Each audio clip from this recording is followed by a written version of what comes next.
Something I low-key enjoy is ironing. I actually look forward to it when I have to iron my clothes for church.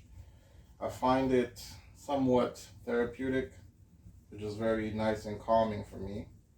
When I was a kid, I actually used to iron for the whole house at some point.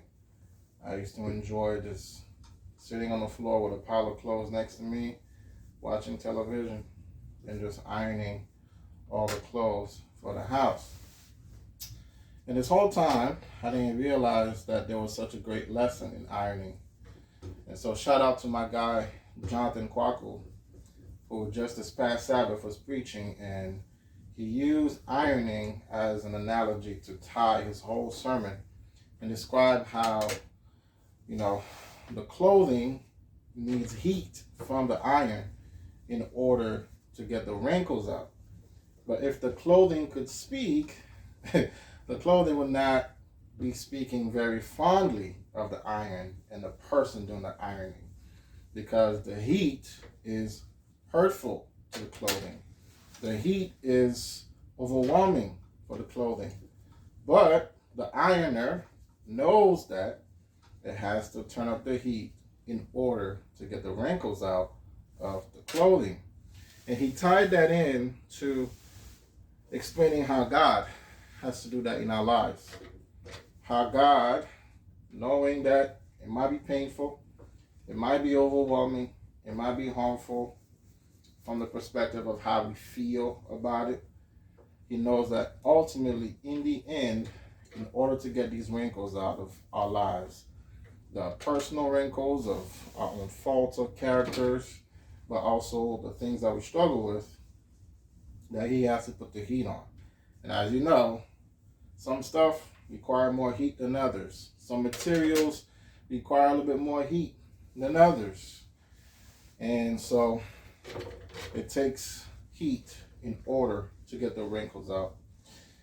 Yep, been doing this thing pretty much my whole life. Enjoy it.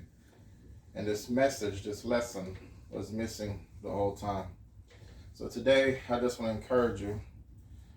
If you're feeling like you're being ironed right now, that the heat from heaven has been turned up, that when you think that you just, okay, God, we got some wrinkles out, I'm good now, and the Lord just seems to turn up the heat, I'm encouraging you to stay true to the process. Trust God's process. Trust Him. Trust that He knows what He's doing. Trust that He's an expert ironer, that He's never burnt any clothing before. He's never damaged anything before. That if we trust Him and submit ourselves to the process, then He will iron out the necessary wrinkles to shape us and make us exactly into whom He has called us to be, to resemble Him, to look and be in His image, to look just like Him. That instead of the wrinkles, we'll have the creases, the perfect creases, the creases of love, the creases of patience, the creases of faithfulness, the creases of unselfishness, the creases of looking like a child of God. So I encourage you today, stay true to the process. Trust that God is an expert ironer and that He's doing His job to get these wrinkles out.